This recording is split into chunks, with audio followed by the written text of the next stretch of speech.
किसी ने क्या खूब कहा है कि जो खुदा से डरता है वो दुनिया में किसी चीज़ से नहीं डरता, लेकिन जो खुदा से नहीं डरता वो दुनिया में हर चीज़ से डरता है। मैं हूं सुहेल अमजद। आज हम बात करेंगे मुकद्दस नूह की। क्या खुदा ने मुकद्दस नूह को एक कश्ती बनाने का हुक्म दिया था और खुदा ने कश्ती बनाने के लिए डिज़ाइन और मटीरियल का मुकद्दस नूह को बताया था। और मुकद्दस नूह ने वो कश्ती खुदा की ताबेदारी में रहते हुए, खुदा की फर्माबरदारी में रहते हुए, और जैसा खुदा ने मुकद्दस नूह को गाइड किया था, खुदा की रहनुमाई में उस कश्ती को बनाया था। जब तूफ़ान आया तो हर तरफ पानी ही पानी था। आसमान से भी बारिश बरसती थी, ज़मीन से भी पानी निकलता था, और ज़मीन के ऊपर जो पहाड़ थे उनसे 7 मीटर बुलंद पानी था। इतने ज़्यादा पानी में भी वो कश्ती को किसी किस्म का कोई नुकसान नहीं हुआ। जितने भी लोग उस कश्ती के अंदर सवार थे सब महफूज थे, लेकिन जो लोग कश्ती से बाहर थे वो सारे सफ़ाई हस्ती से ख़त्म हो गए, उनका नामो निशान मिट गया।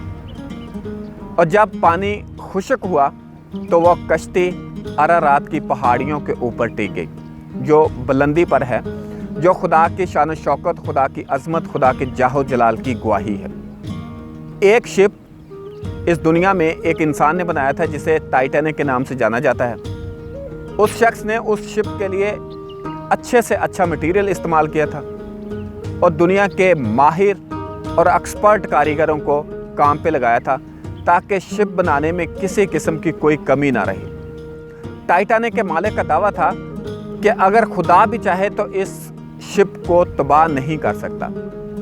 अप्रैल 1912 में टाइटैनिक ने अपना पहला सफ़र स्टार्ट किया और कंप्लीट भी नहीं किया था कि रास्ते में तबाह हो गया और उस शिप के अंदर मौजूद 1517 लोग मर गए।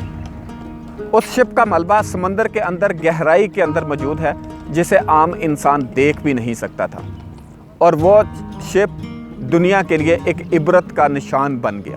ये थे 2 सिनेरियो। इन 2 सिनेरियो से हम क्या सीखते हैं? अगर कोई शख्स खुदा की मर्ज़ी, खुदा की ताबेदारी, खुदा की फर्माबरदारी में रहते हुए कोई भी चीज़ बनाता है, चाहे वो घर बनाता है, चाहे वो कारोबार स्टार्ट करता है, चाहे वो किसी भी किस्म का कोई काम करता है, अगर उसमें खुदा की मर्ज़ी है, अगर उसमें खुदा की तरफ से रहनुमाई है, तो दुनिया को कोई तूफ़ान, दुनिया की कोई मुसीबत उसको तबाह व बर्बाद नहीं कर सकते, क्योंकि खुदा उसकी हिफाजत करता है। अगर कोई शख्स खुदा की नाफरमानी करते हुए खुदा की मर्ज़ी के ख़िलाफ़ जाकर कोई भी चीज़ बनाता है तो वो पायदार नहीं रह सकती। दिखने में वो चाहे कितनी भी मजबूत हो, वो टिक नहीं सकती। लिहाजा आप जो भी चीज़ बनाते हैं, घर बनाते हैं, कारोबार करते हैं, कोई शॉप बनाते हैं, उसमें खुदा की मर्ज़ी को जानें, क्योंकि अगर आप खुदा की मर्ज़ी को पूरा करते हुए कोई भी काम करेंगे तो आपको किसी किस्म का कोई नुकसान, घाटा नहीं होगा। खुदा आपकी हिफाजत करेगा और खुदा आपको प्रोटेक्ट करेगा। ये थी आज की कहानी और उसका हासिल कलाम। इल्म सबके पास है, ज़रूरत अमल की है। मिलेंगे एक नई कहानी के साथ, तब तक के लिए खुदा हाफिज़।